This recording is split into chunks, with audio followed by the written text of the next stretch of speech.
नमस्कार दोस्तों, कैसे हैं आप सब। आशा करता हूँ सब लोग अच्छे ही होंगे। चैनल बाजार पर नज़र पे आपका स्वागत है।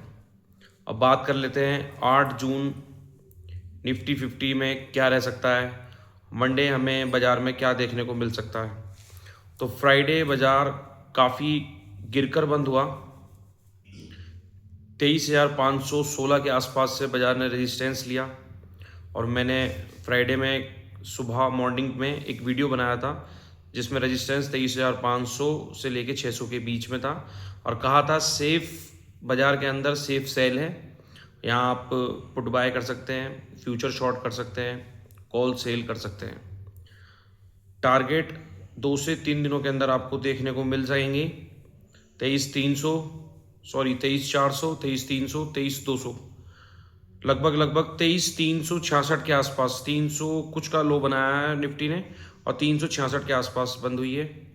अभी गिफ्ट निफ्टी लगभग 350 पॉइंट माइनस है और यूएस के इंडेक्स 480 पॉइंट के करीब माइनस चल रहे हैं और यूरोप के इंडेक्स भी गिरे हुए हैं और सिल्वर के अंदर भारी गिरावट है और उधर यूएस और ईरान के अंदर टेंशन और बढ़ चुकी है। और मंडे हो सकता है क्रूड में भी एक बड़ा हमें विस्फोट देखने को मिले। क्रूड के प्राइस भी हमें बढ़ते हुए देखने को मिल सकते हैं। तो जब हमारे बाज़ार पे इसका क्या असर पड़ता है, जब क्रूड ऑयल के प्राइस बढ़ते हैं तो रुपया वीक होता है। रुपया वीक होता है तो बैंकिंग सेक्टर वीक होता है। बैंकिंग सेक्टर वीक होता है तो बैंक निफ्टी डाउन आता है और बैंक निफ्टी के डाउन आने से निफ्टी पे भी फ़र्क पड़ता है और निफ्टी 50 में जो स्टॉक हैं उन पे भी फ़र्क पड़ता है। इधर रुपया वीक होता है तो एफआईज की सेलिंग बढ़ जाती है जिस वजह से बाज़ार के अंदर गिरावट और गहरी हो जाती है। तो मंडे हमें गिफ्ट निफ्टी को देखते हुए और बाज़ार के सेंटीमेंट को देखते हुए, जो ग्लोबल जियोपॉलिटिकल टेंशन जो चल रही है इस टाइम, उसको देखते हुए हमें गैप डाउन ओपनिंग देखने को मिल सकती है। कितनी मिल सकती है? 200-250 पॉइंट के आसपास। लगभग निफ्टी ने जो अपना अभी 3-4 मतलब अभी हफ्ते भर पहले जो लो बनाया था 23,156, जो कि इसका एक गैप पेंडिंग भी था। सीज फायर जब हुआ था तो यहाँ पर निफ्टी क्लोज था और सीधा 24,000 के ऊपर खुला था। तो ये जो गैप पेंडिंग था ये निफ्टी ने पूरी तरीके से भर दिया था, जिस वजह से यहाँ से हमें बाउंस बैक देखने को मिला। अब निफ्टी हो सकता है उसी लेवल के आसपास खुले या उसी लेवल के नीचे खुले। तो ये लेवल बहुत वीक हो चुका है, ये ओपनिंग पे ही कट जाएगा और निफ्टी इसके नीचे चला जाएगा। अब हमें निफ्टी के अंदर जो रजिस्टेंस देखने को मिल सकता है वो लगभग 23,350, जहाँ पर निफ्टी क्लोज है, और 23,450 तक। ये 100 पॉइंट के अंदर निफ्टी के अंदर एक छोटी सी रेंज है जहाँ पर हमें ज़बरदस्त रेजिस्टेंस फेस कर सकता है निफ्टी। अगेन किसी वजह से, क्योंकि पुट कॉल रेशो अगर हम पीसीआर देखें तो 0.70 के आसपास है और निफ्टी डाउन खुलेगा। गिफ्ट निफ्टी जैसे वीक दिखा रहा है, तो अगर वो डाउन खुलता है तो पुट कॉल रेशो और डाउन आ जाएगा, जिस वजह से थोड़ा सा बाजार के अंदर एक पुल बैक समझ लीजिए या थोड़ा सा बाउंस समझ लीजिए, वो आ सकता है। अगेन हमें निफ्टी में अगर थोड़ी सी बाउंस बैक दिखाई देता है या थोड़ी सी हरियाली दिखाई देती है तो हम बाज़ार के अंदर दोबारा से सेल करने की कोशिश करेंगे। सेफ सेल जो होगा वो 23,350 से लेके 450 तक का होगा और निफ्टी का स्टॉप लॉस मानकर चलो आप 23,550 से 600 तक का। ये 50 पॉइंट की एक रेंज है, ये आपका स्टॉप लॉस होगा। निफ्टी में आने वाले दिनों में अगर आप 23,350 के आसपास अगर आप सेल करते हैं तो आपको दोबारा से 23,200, हालांकि इसके नीचे खुलेगा, फिर यहाँ से एक बाउंस बैक आ सकता है। बाउंस बैक आता है तो फ्रेश सेल ही यहाँ बनता है, अन्यथा नहीं, क्योंकि हमें एक डर रहेगा कि बाजार के अंदर बाउंस बैक आ सकता है। तो टारगेट बनेगा निफ्टी का 23,200, 23,100 और 23,000 का साइकोलॉजिकल लेवल। और 23,000 का साइकोलॉजिकल लेवल एक अपने आप में एक सपोर्ट के लिए काम करेगा। हो सकता है 30-40 पॉइंट निफ्टी नीचे भी चला जाए तो हम ये नहीं कह सकते कि 23,000 का साइकोलॉजिकल लेवल ब्रेक हो गया। हो सकता है लगभग लगभग 22,960 या 956 के आसपास हमें आने वाले दिनों में निफ्टी दिखाई दे सकता है, क्योंकि इधर यूएस और ईरान की टेंशन बढ़ती जा रही है, इनका कोई हल नहीं निकल रहा है।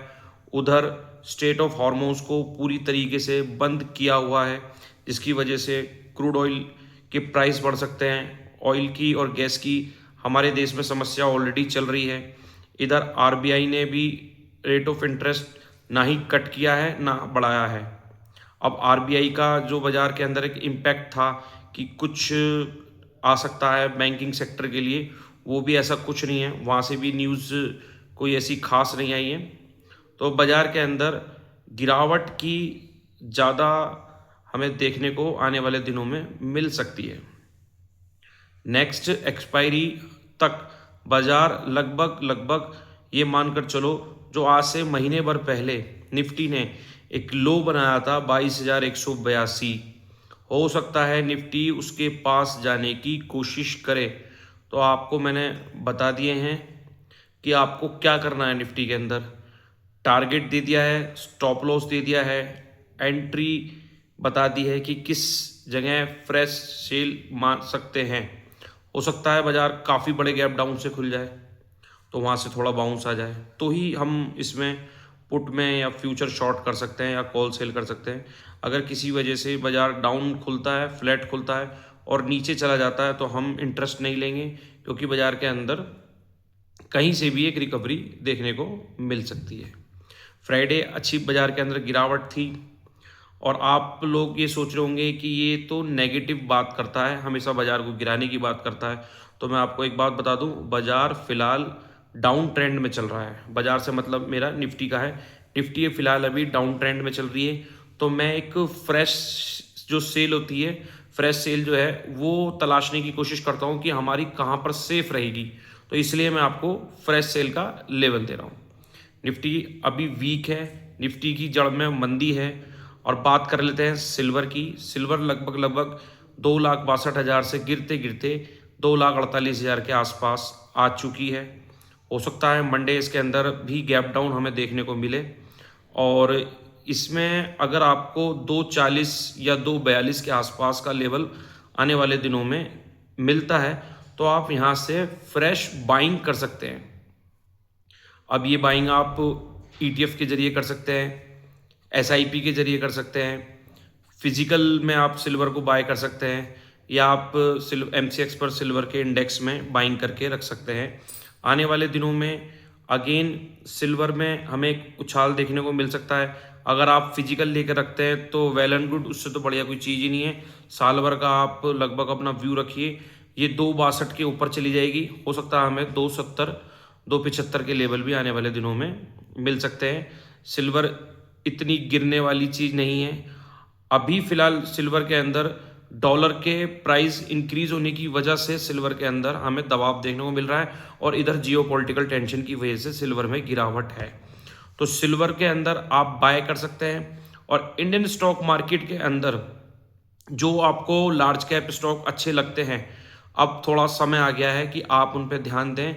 और SIP के ज़रिए मतलब होता है सिस्टमेटिक प्लान के तहत आप थोड़े थोड़े स्टॉकों को अपने कैश में डिलीवरी में लेकर रख सकते हैं। साल 6 महीने का व्यू रखिए, आपको उसके अंदर अच्छे पॉइंट्स गेन होने को देखने को मिल सकते हैं। बस फंडामेंटल अच्छे होने चाहिए। फंडामेंटल आप उनका चेक करना, लार्ज कैप कंपनी होनी चाहिए, फंडामेंटल ठीक होना चाहिए। और कंपनी में एक चीज़ देख लेना, कोई लॉस ना चल रहा हो, कोई कर्ज ना चल रहा हो, डेप्ट फ्री कंपनी हो। कैसे कर सकते हैं? जो भी आपको अपना फेवरेट सेक्टर लगता है, पहले तो आप उस फेवरेट सेक्टर को चुनिए, फिर उसके अंदर लीडर को देखिए, और फिर उस लीडर के साथ में आप जा सकते हैं। आप उसको धीरे धीरे सिस्टमेटिक प्लान के तहत आप उसको धीरे धीरे बाय कर सकते हैं। जैसे कि एक एग्जांपल के तौर पर मैं आपको डिस्क्लेमर दे दूं, मैं सेबी रजिस्टर्ड नहीं हूं। आप किसी अच्छे सेबी रजिस्टर्ड एडवाइज़र से सलाह लेकर बाज़ार में काम करें, क्योंकि बाज़ार के अंदर काफ़ी जोखिम भरा है। बाज़ार के अंदर प्रॉफिट के साथ साथ बड़े लॉस होने की पूरे चांसेस बने रहते हैं। तो आप और भी यूट्यूबर की वीडियो देखते होंगे, सुनते होंगे, मगर आप काम अपने हिसाब से करें। ये तो रहा डिस्क्लेमर। मैं आपको कोई बाय सेल की रिकमेंड नहीं कर रहा हूँ, और सेबी के रूल्स के हिसाब से हम किसी को आकर्षित नहीं कर सकते एफएनओ में या स्टॉक में। अब बात कर लेते हैं, जैसे एग्जांपल के तौर पे दे रहा हूँ मैं, एफएमसीजी जैसे सेक्टर हमें अच्छा लगता है। और एफएमसीजी के अंदर हम अगर लीडर को देखें तो उसके अंदर है एचयूएल, हिंदुस्तान यूनिलीवर। अभी हिंदुस्तान यूनिलीवर लगभग 2120 के आसपास चल रहा है। उसका 52 वीक का लो 2020 के आसपास है, और अभी उसने कुछ दिन पहले 2080 के आसपास का लो बनाया था। अगर ये इसके आसपास आपको मिलता है तो आप इसको सिस्टमेटिक प्लान के तहत थोड़ा थोड़ा बाय करके चल सकते हैं। आने वाले दिनों में जब बरसात आ जाती है तो एक एचयूएल के अंदर एक उछाल आता है। एचयूएल के अंदर 2300 से 2400 तक के आसपास के हमें टारगेट ईजिली देखने को मिल जाते हैं, और फिर ये 2500 से लेके 2700 तक भी चला जाता है, और फिर इसके लगभग रिजल्ट्स आ जाते हैं। रिजल्ट्स में अच्छे रिजल्ट्स आने के बाद फिर एफआईज की इसमें सेलिंग आ जाती है। ये अगेन 2000 के आसपास आ जाता है। ये पूरे साल इसी तरीके से चलता है। तो आप चेक कर सकते हैं, ये डेप्ट फ्री कंपनी है, फंडामेंटल अच्छा है, लार्ज कैप कंपनी है, इसके पास में प्रोडक्ट बहुत हैं, और इसके बिना काम भी नहीं चलने वाला। एफएमसीजी एक ऐसा प्रोडक्ट है जो हर घर में इस्तेमाल होने वाली चीज़ है। तो इसी तरीके से मैंने आपको एग्जांपल दिया है, ये नहीं कहा कि एचयूएल को ही आप बाय करके चलें। इसी तरीके से आप एक सेक्टर देखिए, सेक्टर के में उसमें लीडर को चुनिए और लीडर के साथ आप जा सकते हैं। तो ये तो बात हो गई एक स्टॉक की, मैंने बात आपसे कर ली निफ्टी की, मैंने बात आपसे कर ली सिल्वर की। बाइंग तो गोल्ड में भी आएगी। अगर आपको किसी वजह से गोल्ड लगभग 150 के आसपास के उसके नीचे मिलता है तो आप उसको गोल्ड को भी बाय करके चल सकते हैं। मगर ये है कि गोल्ड थोड़ा स्लो मूवमेंट करता है, लॉन्ग टर्म के हिसाब से बहुत अच्छा है। सिल्वर वॉलेटाइल है, आपको जल्द ही उसके अंदर प्रॉफिट और लॉस देखने को मिल जाता है। तो इसलिए सिल्वर के अंदर हमें लगता है कि सिल्वर अगर इस लेवल पर आती है 240 242 के आसपास तो बाय करके चलना चाहिए। अब बाय करना है या नहीं करना वो आपके ऊपर है। आप सलाह मशवरा कर किसी अच्छे सेबी एडवाइज़र से या किसी भी अपने फाइनेंशियल एडवाइज़र से सलाह लेकर बाज़ार में काम करें। अब बात बाज़ार में करते हैं कि कॉल की जगह पुट में हमें ज़्यादा पैसा देखने को, ऐसा लोगों को लगता होगा कि कॉल की जगह पुट में ज़्यादा पैसा देखने को मिलता है। तो ऐसा क्यों, मैं बता देता हूँ आपको। उसकी एक वजह है इंडिया विक्स। इंडिया विक्स बाज़ार के अंदर जब बढ़ना शुरू होता है तो पुट साइड में प्रीमियम ऑटोमेटिक 10 से 15 प्रीमियम हर पॉइंट पे इंक्रीज होने शुरू हो जाते हैं। जैसे अभी इंडिया विक्स 16 के आसपास चल रहा है, अगर ये 17 18 19 की तरफ जाता है तो ऑटोमेटिक बंद बाजार में भी जिसको थीटा डी के होना चाहिए था, ऑटोमेटिक थीटा बढ़ जाएगा, थीटा डेल्टा को बढ़ा देगा और डेल्टा आपके प्रीमियम को बढ़ा देगा। तो ये बंद बाजार में भी फेवरेबल होता है पुट साइड में। तो अगर किसी वजह से बाजार के अंदर गिरावट आती है तो पुट के प्राइस इसलिए कॉल के मुकाबले ज़्यादा बढ़ जाते हैं, या हम उसमें हमें ज़्यादा प्रॉफिट देखने को मिलता है, और हम उसे महंगे भी अगर हम खरीदते हैं और किसी वजह से इंडिया विक्स अपना डाउन नहीं आता है, वहीं आसपास घूमने लगता है, तो उस पुट के प्रीमियम भी हमें देखने को मिलते हैं कि वो आसपास ही रहते हैं, ज़्यादा उसमें प्रीमियम डी के नहीं होता। और जब बाजार के अंदर बाइंग आती है, इंडिया विक्स तेजी से घटता है, तो वो कोल वालों की तरफ फायदेमंद तो होता है मगर नुकसान भी उसमें उतना ही होता है। उसकी वजह बता दूं, जब इंडिया विक्स बढ़ता है तो 10 से 12 रुपए हर पॉइंट पे कोल में भी बढ़ जाते हैं और पुट में भी एक्स्ट्रा पॉइंट इंक्रीज हो जाते हैं। तो जब इंडिया विक्स गिरता है तो बाजार तो कोल की साइड होता है, लेकिन उसके अंदर दिक्कत क्या आती है, जो कोल के अंदर 10 से 12 पॉइंट का प्रीमियम इंक्रीज एक्स्ट्रा मार्जिन जो इंडिया विक्स के बढ़ने की वजह से हुआ था वो कम हो जाता है, और बाजार के अंदर एक रेंज बन जाती है जिस वजह से हमें कॉल साइड प्रॉफिट देखने को नहीं मिलता। तो ज़्यादा अगर इंडिया विक्स गिरता है तब भी हमें बेनिफिट नहीं होता कॉल साइड, और इंडिया विक्स अगर बढ़ता है तो सस्ती पुटों के अंदर हमें अच्छा प्रॉफिट देखने को मिलता है। तो आप बाजार में काम करते वक्त एक चीज़ पे नज़र रखें, क्रूड ऑयल। अगर क्रूड ऑयल के प्राइस बढ़ रहे हैं तो हमारे बाज़ार में दबाव देखने को मिलेगा।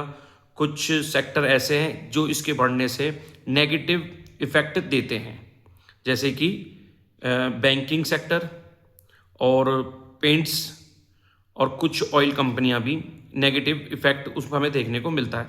कुछ ऑयल कंपनियों में पॉजिटिव इफेक्ट आता है, जैसे ONGC और रिलायंस, MRPL, चेन्नई पेट्रोल और ऑयल इंडिया। और BPCL, HPCL, oil Indian oil, इन पे नेगेटिव, और एशियन पेंट, इंडिगो, इन पे नेगेटिव इफेक्ट पड़ता है। तो इस वजह से क्रूड ऑयल को और इंडिया विक्स को वॉच करते रहना चाहिए और बाजार में अपनी पोजीशन किस तरीके से हैच करके चलनी है, किस तरीके से बनाकर चलनी है। लॉन्ग टर्म के हिसाब से अगर आप देखेंगे तो आपको पैसा अच्छा बनेगा। और मेरे चैनल के साथ बने रहिए, मेरे व्यू के साथ बने रहिए। अगर आपको मेरी वीडियो अच्छी लगी हो तो आप मेरी वीडियो को लाइक कर सकते हैं, चैनल को सब्सक्राइब कर सकते हैं। ये वीडियो मैंने यूट्यूब के लिए बनाया है और मैं इसे यूट्यूब के प्लेटफॉर्म पर अपलोड करने वाला हूँ। आप नए हैं तो चैनल को सब्सक्राइब कर सकते हैं। वीडियो को ज़्यादा से ज़्यादा जो ट्रेडिंग करते हैं उन तक पहुंचा सकते हैं और बाज़ार के अंदर संभल कर चलें, क्योंकि अभी बाज़ार के अंदर गिरावट और भी गहरा सकती है। तो आप ख्याल रखें अपना, अपने परिवार का और अपनी मूड़ी का मतलब अपने कैपिटल का। तो आशा करता हूँ आप इसी हिसाब से अपना व्यू तय करेंगे और मंडे में बाजार में क्या करना है वो मैंने आपको बता दिया है। इसी तरीके से आप अपनी पोजीशन को बनाकर चलेंगे जिससे आपको 2 पैसे का फ़ायदा हो, नुकसान ना हो।